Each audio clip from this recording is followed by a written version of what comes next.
That line wasn't there last Sunday. Sister Connie squinted at the projected spreadsheet, her reading glasses slipping down her nose. A murmur rippled through the wooden pews like wind through wheat. On the screen behind Pastor Eli's polished pulpit, a new red figure blinked under the fluorescent lights.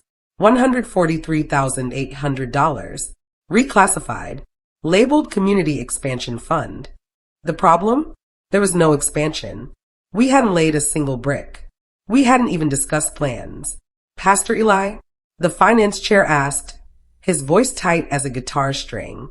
Pastor Eli cleared his throat and smiled that smile, the one that made you feel small for asking questions. God moves in mysterious ways, he said, his voice smooth as butter. The congregation nodded. They always nodded.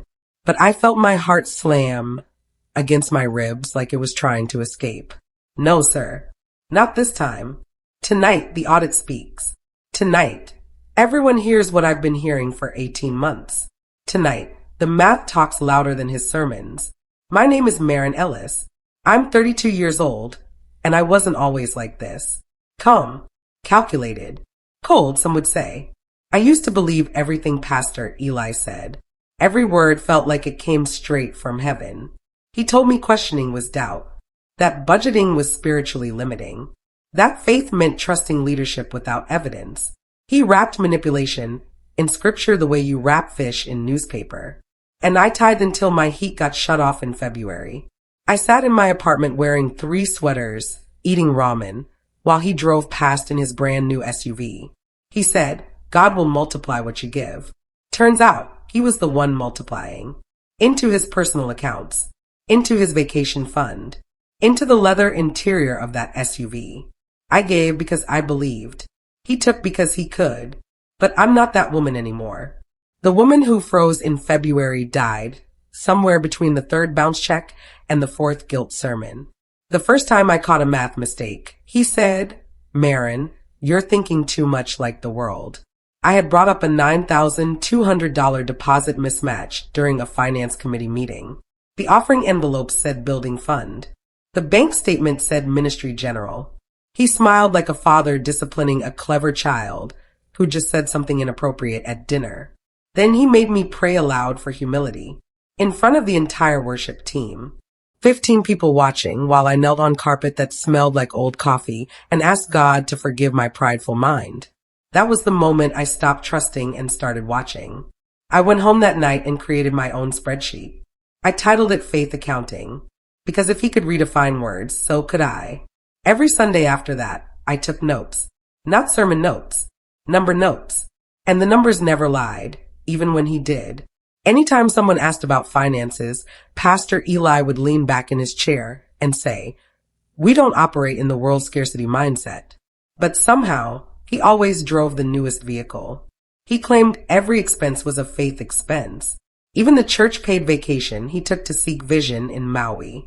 He brought back a tan and a sermon series called Overflow. We called it a sabbatical. He called it righteous. The church budget showed $18,000 for leadership renewal retreat. His Instagram showed Mai Tais and sunset helicopter tours.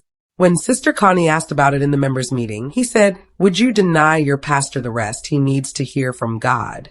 And everyone went quiet. Because who wants to be the person who denies the pastor rest? Who wants to be the one blocking God's voice? So they swallowed their questions. But I screenshotted every post. And I matched every expense to every deposit. The math was building a case his charisma couldn't cover. It was subtle at first. People wrote building fund on their offering envelopes in careful handwriting, their prayers folded inside. But the deposits landed in ministry general every single week. When I asked about it during a finance meeting, he said, we're reallocating with discernment. I asked what that meant. He leaned forward, folded his hands like he was praying, and said, do you trust your pastor or not, Maren? The room went silent. 10 people stared at me, waiting, testing. I nodded. I said I trusted him. But that night, I built my own tracking system. I created columns for designated gifts and actual deposits, for stated purpose and actual use, for what people thought they were giving to and where their money actually went. Within 3 months, I had documentation of $67,000 in redirected funds. Money meant for missions, building repairs, youth programs. All of it flowing into discretionary accounts only he controlled. Trust, I learned, is just another word for don't look too closely. I knew I was close to something real. Then came that sermon. The whole service turned into an attack on doubt, on questioning, on thinking too much. Some of y'all think your spreadsheets are bigger than your savior, he said from the pulpit, his voice rising like thunder. He didn't say my name. He didn't have to. Eyes turned toward me. People laughed. Not mean laughs. Knowing laughs. Oh, that's Marin. Always counting. Always questioning. Always so serious. I smiled through tears that burned hot behind my eyes. I wasn't embarrassed. I was activated. Because he'd just confirmed what I suspected. He knew I was watching. He knew I was tracking. And he was scared enough to use a Sunday sermon as a weapon. That's when I stopped being careful. That's when I started being strategic. If he wanted to make this public, I'd make sure the truth was public too. Just on my timeline, not his. He called me into his office 2 days later. Dim lighting. Leather chairs that probably cost more than my monthly rent. His Bible open on the desk like a prop in a play. You're a daughter of this house, Marin, he said, his voice soft and concerned. Don't let the enemy use your mind against your own family. Then he slid a binder across the desk. Confidential financial overview, the cover read. Inside were doctor numbers, vague categories, fuzzy terms like operational flexibility and ministry discretion, line items that explained nothing. He made me sign a confidentiality agreement right there, his pen already uncapped and ready. I signed it. Marin Ellis, my signature shaky, but clear. He smiled. Good girl, he said. But that was his mistake. Because the form wasn't legal. Not without board ratification. Not without proper nonprofit documentation. I contacted a whistleblower attorney that same night. Anonymous consultation. Free advice. One question changed everything. Are you prepared to lose everything? Yes, I said. Because I already had. The attorney explained the loophole. The confidentiality agreement meant nothing without proper authorization from the board of directors. Pastor Eli had acted alone. That made the document void. It also made his attempt to silence me evidence of consciousness of guilt. That's what the attorney called it. Fancy legal words, for he knows he's dirty. She asked what I wanted. Justice, I said. Accountability. Truth. She said those were good words, but asked what I really wanted. I thought about it. About the cold February. About the prayers I prayed while my stomach growled. About the elderly members who gave from Social Security checks while he bought designer suits. I want him exposed, I said. Not for revenge. For protection. So he can't do this to anyone else. She nodded. Then document everything. Every transaction. Every inconsistency. Every lie. Build a case so strong that denial becomes impossible. I left that coffee shop with a strategy. And for the first time in months, I felt something besides anger. I felt purpose. For the next year, I logged everything. Every Sunday, I recorded giving totals versus deposits. I documented expense reports. I tracked anonymous donors who didn't exist, whose generous gifts appeared in financial reports, but never in actual bank statements. Phantom giving. The attorney called it later. Making up donations to justify mysterious income. He kept preaching about abundance. Sowing and reaping. First fruits and overflow. Meanwhile, I kept building a case file the size of a hymnal. I photographed documents during finance meetings. I recorded conversations on my phone. Legal in our state with single-party consent. I downloaded bank statements from the shared drive before he thought to restrict access. Every Wednesday night, I organized files. Labeled folders, cross-referenced data. My apartment became a war room. Walls covered in timeline charts. Notebooks filled with dates and amounts. I barely slept, but I wasn't tired. I was focused, because I finally understood my calling. It wasn't to be a good sheep. It was to be a faithful witness. We raised $37,000 for a youth mission trip to El Salvador. 17 teenagers sold barbecue plates and washed cars. Elderly members gave from fixed incomes. One family donated their entire tax refund. The kids were excited. Passports ready. Parents signed permission forms. Then, 3 weeks before departure, Pastor Eli canceled it. Email announcement. No meeting. No explanation. Just leadership has prayerfully decided to postpone international missions pending further discernment. No refund. No reschedule. The funds? Moved to a leadership training fund, which paid for Pastor Eli's personal executive coach. In Aspen, I found the invoice in the shared drive. $28,000 for a 2-week intensive leadership retreat. Photos on his Facebook showed mountain views and conference rooms with catered lunches. Meanwhile, 17 teenagers cried in youth group. Parents demanded answers. He said, God's plans are higher than ours. Trust the process. But the process was fraud, and I had the bank transfers to prove it. I added them to my file. Page after page of evidence that faith meant nothing when money talked. Our pianist, Deirdre, asked about a missing Christmas bonus. She'd been promised $500. The check never came. She asked again, politely, during staff meeting. She was let go the next week. No warning, no reason, just gone. Pastor Eli announced it on Sunday. Sister Deirdre has decided to pursue other opportunities. We bless her future endeavors. But Deirdre didn't decide anything. She was erased. When I called her, she cried. He told me I had a bitter root, she said, that I was operating in a poverty spirit, that my questions revealed a lack of faith. I told him I just needed the money he promised. He said promises are conditional on spiritual alignment. I didn't know what that meant. I did. It meant obey or disappear. That's when I knew this wasn't sloppy bookkeeping. This was spiritual abuse, financial abuse, systematic silencing of anyone who questioned. Deirdre was the 4th person fired or forced out in 18 months. All of them had asked questions. None of them got answers. But I documented every exit, every promise broken, every person hurt. Their stories became part of my case. Because he didn't just steal money. He stole dignity. One Sunday, he said it out loud. This is a man's accounting, he declared from the pulpit, his voice booming through the sanctuary. It's faith accounting. People applauded. Like he was Moses descending with stone tablets. Like he just revealed divine truth instead of defending financial fraud. I looked around at blank eyes and loud amens. I was surrounded by people who didn't want the truth.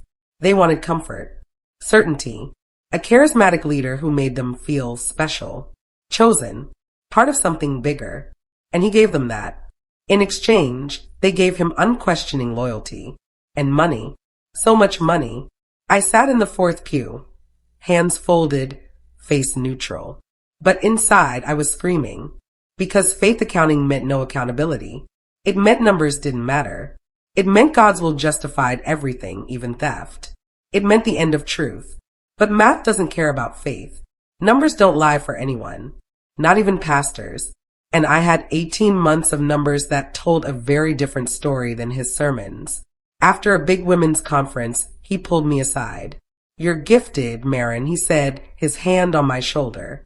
I see pastoral potential in you. Then he hugged me too long, held my shoulders, looked into my eyes with that intense gaze he used when he wanted something. Don't let your brilliance turn to rebellion, he said. The words felt like a threat wrapped in flattery. Like he was saying, I see you watching me. I know you're smart. Don't use that against me. I smiled, thanked him, said I just wanted to serve faithfully. He nodded. Good. We need people like you. Loyal people. I walked to my car feeling sick. Not because of what he said, because of what I knew. I had already printed the bank statements. I had already contacted the state nonprofit oversight board. I had already scheduled a meeting with the board president. His compliments were too late. His threats were pointless. I wasn't brilliant. I was just honest. And honesty was about to cost him everything. I met with a whistleblower attorney over coffee at a shop 20 miles from church. I handed her my files. 3 binders, organized by category. Financial discrepancies, misrepresented donations, unauthorized transfers. She flipped through silently, her expression never changing. Finally, she looked up. Do you understand what this is? She asked. I nodded. It's theft. It's fraud. It's embezzlement. She smiled slightly. It's evidence. Detailed. Documented. Damning. Most whistleblowers bring suspicions. You brought proof. She asked if I was sure. If I understood the cost. I'd lose my church, my community, my reputation. People would call me divisive, bitter, a Jezebel spirit. That's what they always called women who spoke truth. I knew all that. I said yes anyway. Because silence costs more than speaking. Because protecting an institution while people get hurt isn't faithfulness. It's cowardice. She said she'd help me present this to the board. Properly. Legally. Undeniably. We had one shot. We had to make it count. I was ready. I'd been ready for months. The board president, Brother Marcus, was old and tired. 74 years old. 30 years at Grace Community. He'd known Pastor Eli since seminary. But he was also a retired accountant. And accountants understand numbers. I approached him carefully, respectfully, said I had concerns about financial procedures. Could we review some discrepancies? He agreed to a preliminary audit. Internal only. Quiet. I pretended to just be helping. Serving. I smiled. I made coffee during meetings. I stapled packets. I organized documents. They thought I was being obedient. They had no idea I designed every step. I knew which pages to flag, which questions to ask, where to direct their attention. Brother Marcus found the first major discrepancy on page 12. His face changed. He looked at me, then at the numbers, then back at me. How long have you known? He asked quietly. 18 months, I said. Why didn't you come forward sooner? Because I needed proof, not suspicions. Proof. He nodded slowly. Then we need a full external audit. Tonight, I said. We need to do it tonight. Before he knows. Word got out that someone was stirring things up. Pastor Eli preached about Judas the next Sunday. About betrayal. About people who loved money more than ministry. He didn't say my name. He didn't have to. There's a spirit of control coming against this house, he said, his voice rising. A religious spirit. A critical spirit. A spirit that counts pennies while God wants to pour out blessings. People nodded. Some turned to look at me. I sat still, face neutral. The next morning, I walked out to my car. All 4 tires slashed. Glass from the driver's window scattered across the seat. A note on the dashboard. Stop. That's all it said. Just stop. I called the police. Filed a report. Took photos. Then I called a cab and went to church anyway. For a Tuesday night prayer meeting. Pastor Eli saw me walk in. His face flickered. Surprise. Concern. Maybe fear. You okay? He asked, loud enough for others to hear. I'm fine, I said. Just some vandalism. God will work it out. He nodded, but his eyes said something else. They said back down. They said you're alone. They said you'll lose. He was wrong. I printed the summary report. 10 pages. Single-spaced. Every major discrepancy. Every redirected fund. Every fake donor. Every unauthorized transfer. I put it in an envelope. No return address. Just numbers. And a sticky note on page 7. Ask about line 47. I left it in the finance chair's mailbox at church. That was on a Thursday. By Saturday, my phone rang. It was Brother Marcus. We need a mandatory audit, he said. Full external review. The board voted. Unanimous. Pastor Eli doesn't know yet. I felt my chest tighten. When? Next Sunday night. After evening service. The auditor will present findings. Publicly. In front of the congregation. I asked if he was sure. Once this happened, there was no going back. The church would split. People would leave. Families would divide. He was quiet for a moment. Then he said something I'll never forget. The truth doesn't split churches. Lies do.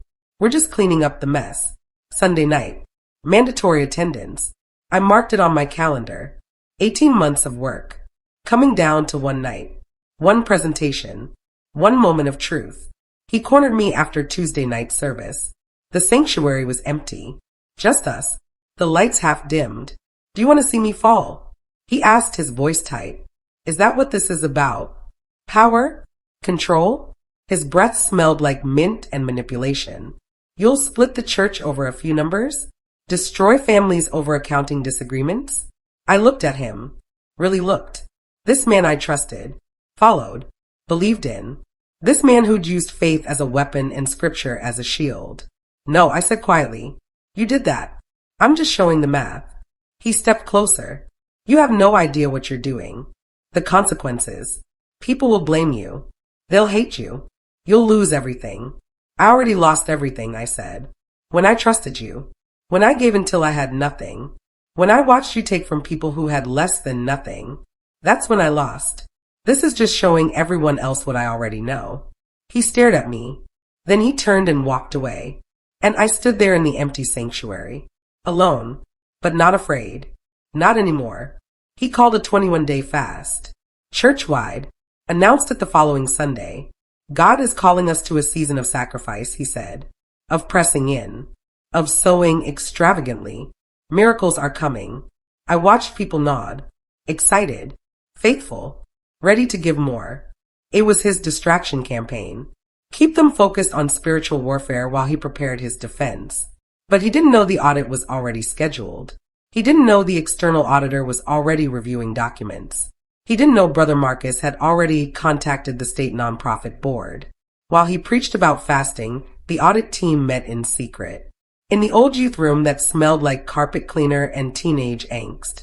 I brought cookies, homemade chocolate chip, and I brought the final ledger, the master file, 18 months of documentation, cross-referenced, verified, undeniable.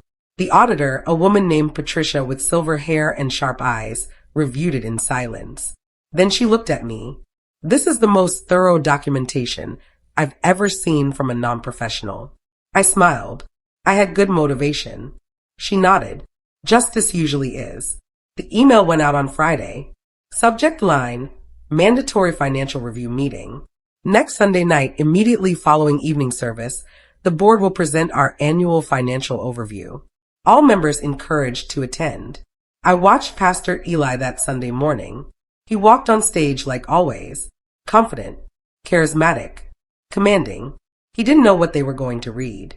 He didn't know 18 months of secrets were about to become public truth.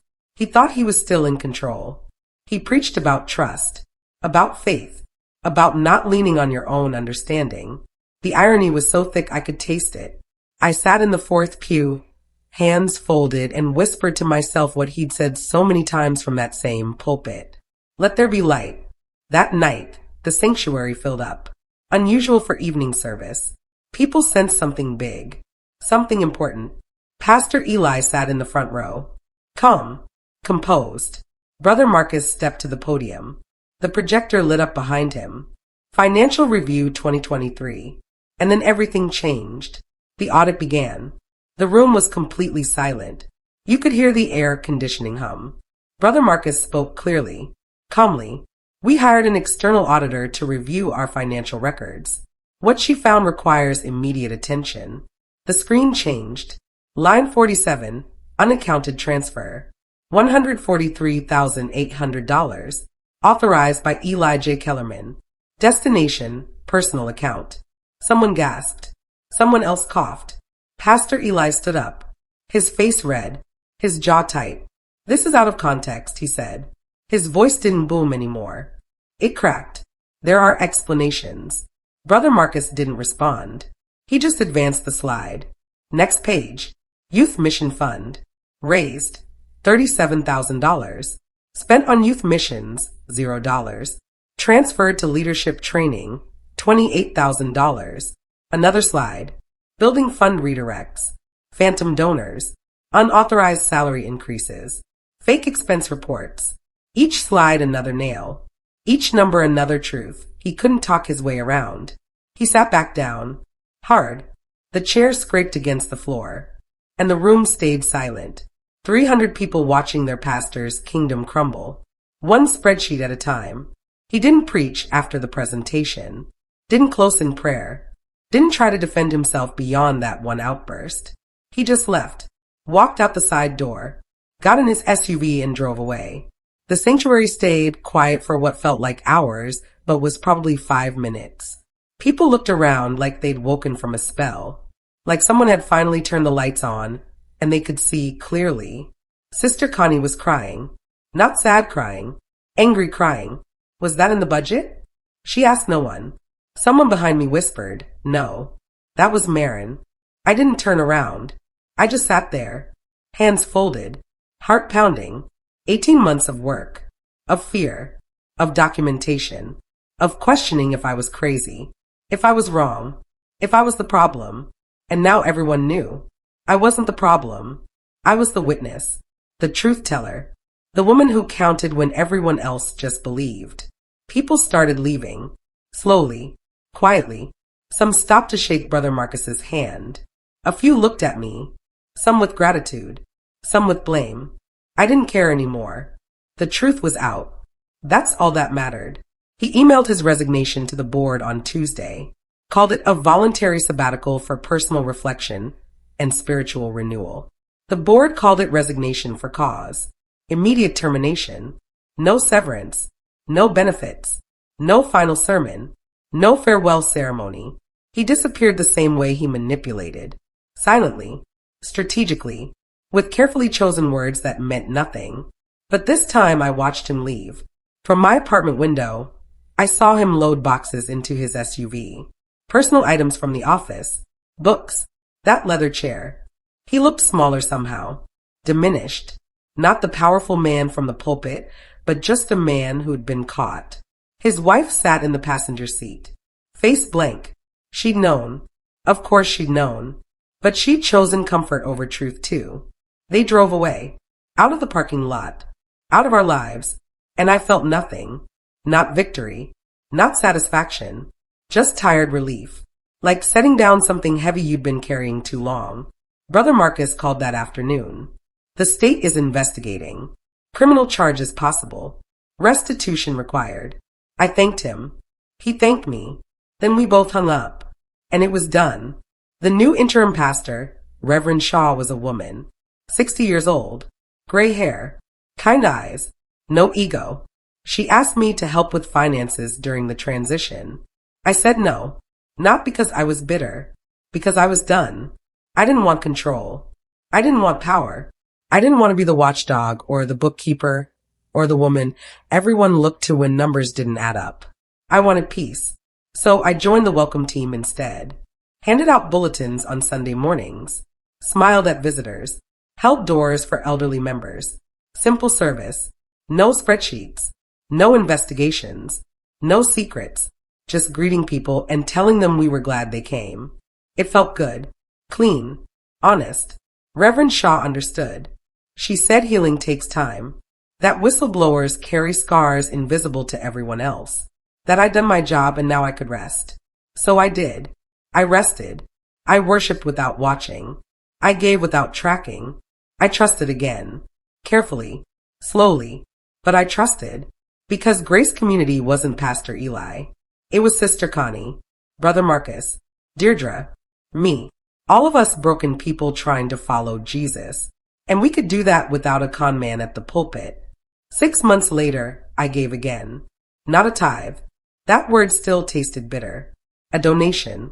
My own choice. My own amount. To the church. And to a local women's shelter. No manipulation. No pressure. No sermon about sowing and reaping. Just gratitude. Because I knew what spiritual abuse felt like now. I knew how it twisted faith into fear. How it used God's name to justify theft. How it silenced questions and punished honesty. And I knew what it meant to fight back. Cleanly. Legally. With nothing but truth and patience and 18 months of documented evidence. People said I destroyed the church. That I sowed division. That I operated in a spirit of rebellion. I heard it all. In parking lot whispers. In text messages. In anonymous letters left on my car. But I didn't destroy anything. I just audited the truth. And when the truth came out, the lies fell apart. That's not destruction. That's construction. Building something real on honest foundation. I stayed at Grace Community. Not because it was easy. Because it was mine. My faith. My community. My story. And when I left the building each Sunday, I took nothing but my integrity. And that was enough.